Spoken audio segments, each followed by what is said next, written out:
Yeroo dubbistan wantoonni garaagaraa isin jeequn rakkachaa jirtu taanaan furmaanni kunooti. Wanti dubbistan tokko yeroo dheeraadhaaf sammuu keessan keessa akka turu yoo barbaaddan haala bu'a qabeessa ta'een xiyyeeffannaadhaan dubbisuu qabdu. Ayinoo salphaa fakkaata. Garuu dubbisuu fi hubachuu gidduu garaagarummaa guddaatu jira. Al tokko sa'aatii dheeraa waan dubbistaniif qofa waan hubattan isinitti fakkaachuu danda'a. Of course yeroo sanaaf hubachuu dandeessu. Garuu guyyaa itti aanu yoo of madaaltan dagattaniirtu. Kun maal agarsiisa? Xiyyeeffannaa malee dubbisuun gatii tokkollee akka hin qabnedha. Kanaaf xiyyeeffannaa guutuudhaan akka dubbistaniif kan isin gargaaru tooftaalee 4 isiniifan qooda. Na waliin tura.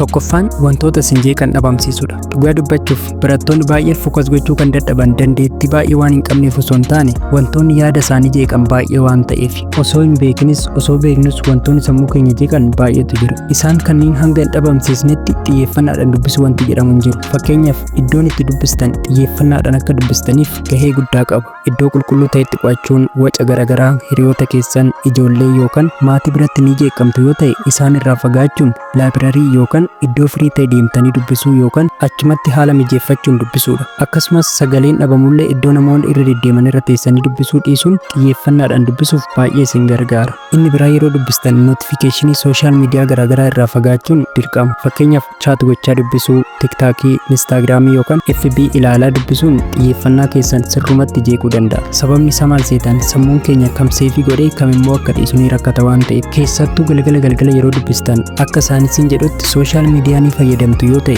osoo dubbisuun eegaliin dura fayyadamuun gara dubbisaa deemuu sana booda akkuma dubbisa xumurtaniin osoo gara sooshaal miidiyaa hin deemin kallattumaan gara hirriibaa imaluudha. Yeroo kana sammuun keenya odeeffannoon gara dhumaa argate waan dubbisne sana waan ta'eef isa sana organaayiz godha. Guyyaas akkasuma dubbisa dura fayyadamuudha malee dubbisaan booda sooshaal miidiyaa fayyadamuun waan dubbistan sana irratti dhiibbaa uumuu danda'a. Sababni isaa yeroo baay'ee sammuun keenya parsantii olaanaa odeeffannoo gara dhumaa argate seef godha waan ta'eef odeeffannoon jalqabaa sun short memorii irraa gara long memorii darbuuf gaabbiin argatu waan ta'eef kana malees tarii yaaddoo yookaan dhiphina wayii keessa yoo jiraattanii fi yoo beeloftanii jiraattan sunillee xiyyeeffannaadhaan akka hin dubbisneef isin daangessuu danda'a.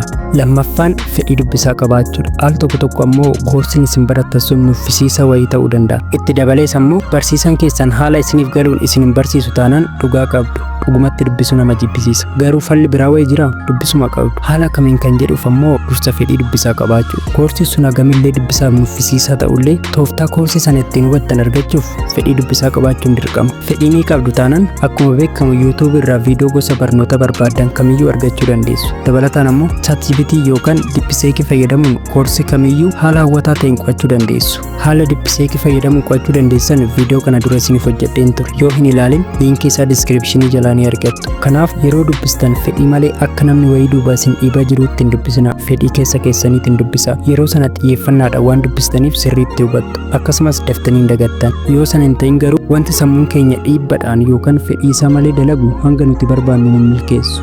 Inni sadaffaan sa'aatii dheeraadhaaf walitti fufiinsaan dubbisuudha. Boqonnaa malee sa'aatii 4 yookaan 5 bifa ogummaa hin qabneen walitti fufiinsaan dubbisuun xiyyeeffannaa keessan guutumatti ajjeesuu danda'a. Kana yeroon jedhu sa'aatii dheeraan dubbisinaa miti. Sa'aatii 5 fi isaa olillee dubbisuu dandeessu. Dubbiin jiru hagam akka dubbistee odoo hin taane hagam sammuutti qabatte kan jedhudha. Tarii sa'aatii 5 fi isaa olillee xiyyeeffannaadhaan dubbisuu dandeessu. Kun ammoo of dhiphisuun yookaan just readingiidhaan osoo hin taane bifa ogummaa qabuun haala sammuu keessan fudhachuu danda'uun ta'uu qaba. Kanaaf ammoo tooftaa dubbisaa yeroof sammuu keessa waliin deemu filachuun sirreessuun ni danda'ama. Yoo akkas ta'e sammuu keessa waliin waan walii galtaniif hanga barbaadan dubbisuu dandeessu. Fakkeenyaaf ani sa'aatii dheeraaf dubbisuu waan fedhe tooftaa dubbisa Pomodoroo fayyadama. Pomodoroon tooftaa dubbisa sa'aatii dheeraadhaaf dubbisuuf baay'ee isin gargaaruu fi haalli fayyadama isaallee kan baay'ee salphaa ta'edha. Keessattuu tiyoorii irratti baay'ee isin gargaara. Haala fayyadama isaa viidiyoo hojjedheen ture. Liinkii isaa diskiripshinii jalaa waan argattaniif seentanii bal'inaan ilaaluun yaaluu dandeessu. Inni afraffaa fi kan dhumaa kan barattoonni baay'een itti fayyadaman garuu kan powerful ta'e